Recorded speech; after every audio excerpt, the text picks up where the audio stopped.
रानू चिड़िया मिठाई लेकर गौरी कपी के घर जाती है। गौरी बहन, ये लो मिठाई। मेरे घर में अंडा आया है। इस खुशी में मैंने पूरे जंगल में मिठाई बांटी है। अरे चिड़िया, केवल इतनी सी मिठाई? इतनी मिठाई में तुम क्या चाहती हो कि हम पति पत्नी आपस में लड़ाई करें? गौरी बहन, आप दोनों मिल बांटकर इसे खा लेना। फिर रानू चिड़िया वहां से चली जाती है। अगर कालू आ गया तो वह यह सारी मिठाई खा जाएगा। इससे पहले कि वह आए, मैं मिठाई खा लेती हूँ। गौरी कौवी मिठाई खाने ही लगती है कि तभी कालू कौवा भी वहां आ जाता है। गोरी, ये क्या? ये मिठाई कहाँ से आई? मुझे भी दो, गोरी, मुझे भी दो मिठाई। कालू, यह मिठाई चिड़िया मुझे देकर गई है, तुम्हारे लिए नहीं लाई। लेकिन मैं घर पर नहीं था। अगर मैं भी घर पर होता तो वह मुझे भी देती। लाओ, आधी मिठाई मुझे दो। इसी बात पर दोनों में झगड़ा हो जाता है। मैं यह मिठाई लूंगी, मगर मैं नहीं दूंगी। गुस्से में आकर गौरी कौवी पास में पड़ा हुआ डंडा उठाकर कालू कौवे को मारती है। कालू कौवा चकरा जाता है और गिर जाता है। यह देखकर गौरी कौवी डर जाती है। कालू, मेरे सुंदर पति, उठ जाओ। मुझसे गलती हो गई। कृपया मेरे साथ ऐसा मजाक मत करो। लो, तुम यह सारी मिठाई ही ले लो। इससे तो अच्छा था कि वह मनहूस चिड़िया यह मिठाई ही न लेकर आती। रोती हुई गौरी कौवी बुलबुल डॉक्टर के पास जाती है और उसे लेकर आती है। गौरी, तुम तो कह रही थी कि कालू कौवा पेड़ से गिरा है, मगर ये क्या? इसके सिर पर तो किसी ने डंडा मारा है। मुझे क्या पता, मैं तो रसोई में कालू जी के लिए चाय बना रही थी। फिर बुलबुल कालू कौवे को दबाने लगती है। थोड़ी देर बाद कालू कौवा उठ जाता है।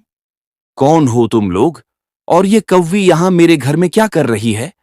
बस कर जाओ, मेरे कालू कव्वे, मुझे माफ कर दो। क्यों मुझे इतनी बड़ी सजा दे रहे हो? बस एक ही डंडा तो मारा था मैंने। कालू? कालू? कौवा कौन? मैं तोता हूं। खबरदार अगर फिर से मुझे कालू कौवा कहा तो। गौरी, तुम्हारे पति की जान तो बच गई है, लेकिन यह अपनी याददाश्त खो बैठा है। फिर बुलबुल वहां से चली जाती है। मेरी जाति के तोते कहाँ हैं? मैं यहाँ कौवों के घर में नहीं रह सकता। मैं अपने तोता दोस्तों के पास जा रहा हूँ। कालू कौवा घर से निकल जाता है। अब सारे जंगल को पता चल जाएगा कि गौरी कव्वी ने अपने पति के सिर पर डंडा मारकर उसे पागल कर दिया है। गौरी कौवी भी कालू कौवे के पीछे पीछे जाती है। कौवी, तुम यहाँ क्या करने आई हो मेरे पास? नहीं, नहीं, दोस्त, मैं कोई कौवा नहीं बल्कि एक तोता हूं। और तोता तो तोतों के साथ ही बैठेगा। चलो दोस्त, अमरूद खाने चलते हैं। मीठू जी, इस कालू का दिमाग तो खराब नहीं हो गया क्या? कालू? कालू कौन? ये काली कौवी भी मुझे कालू कह रही थी, और वो मोटी बुलबुल भी। कितनी बार कहा है कि मैं कालू कौवा नहीं बल्कि तोता हूं। फिर मीठू तोता और हरियाली तोती वहां से चले जाते हैं।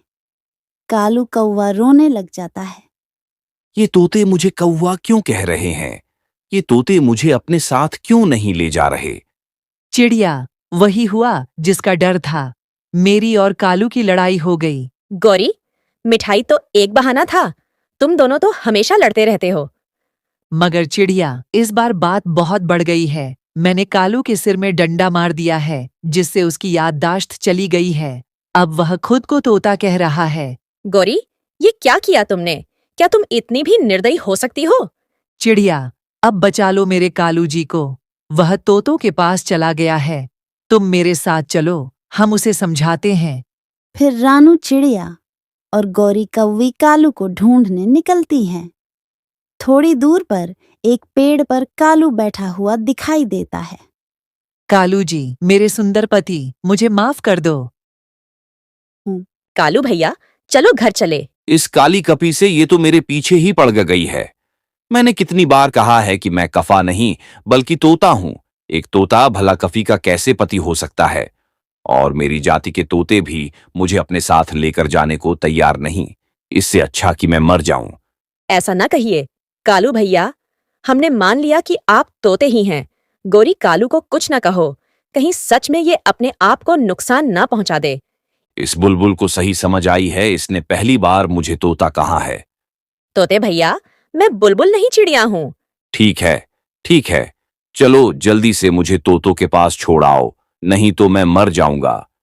चिड़िया, तुमने बिल्कुल ठीक कहा। इसे 1-2 दिन मीठू तोते और हरियाली तोती के घर में छोड़ आते हैं। 1-2 दिन में कालू ठीक हो जाएगा। तुमने फिर से मुझे कालू कहा, काली कंदी कवि। फिर रानू चिड़िया और गोरिक भी कालू को साथ लेकर तोतों के घर जाते हैं।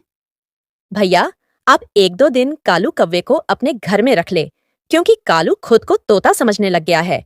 क्या तोता? हाँ, ये अभी हमें भी अपने आप को तोता कह रहा था, मगर ऐसा क्यों? हरियाली, मुझसे एक डंडा लग गया मेरे कालू जी को। उसी से याददाश्त खो गई है मेरे कालू जी की। तुम बहुत सालिम हो, काभी अच्छे भने पति का क्या कर दिया तुमने? ठीक है गौरी, तुम इसे 1-2 दिन हमारे पास ही छोड़ दो। फिर रानू चिड़िया और गौरी कभी वहां से चली जाती है। अपने जाति के तोतों के साथ रहना मुझे बहुत अच्छा लगता है। बहुत बुरी लगती है मुझे वह काली कफी। सुंदर तोती, क्या तुम हमारे साथ अमरूद खाने जाओगी?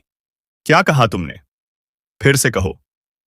कुछ मत कहो बेचारे को, वह पहले ही अपनी याददाश्त खो बैठा है। दूसरे दिन मीठू तोता नदी पर पानी पीने गया था। एक यह मोटी चोंच वाला मीठू और एक मैं सुंदर तोती, हम दोनों में से सुंदर कौन है? तुम ही सुंदर हो, मगर थोड़ा दूर बैठो। दूर क्यों? एक तोता भला अपनी तोती से कैसे दूर हो सकता है? कालू हरियाली की ओर बढ़ने लगता है। तभी हरियाली तोती डंडा उठाकर कालू कौवे के सिर पर मारती है। कालू वहीं बेहोश हो जाता है। हरियाली भागकर बुलबुल को बुलाती है। थोड़ी देर बाद बुलबुल कालू को दबाती है और वह होश में आ जाता है। गोरी, क्या तुमने वह मिठाई खा ली है? यह सुनकर सभी खुश हो जाते हैं। ठीक हो गया, मेरा पति ठीक हो गया।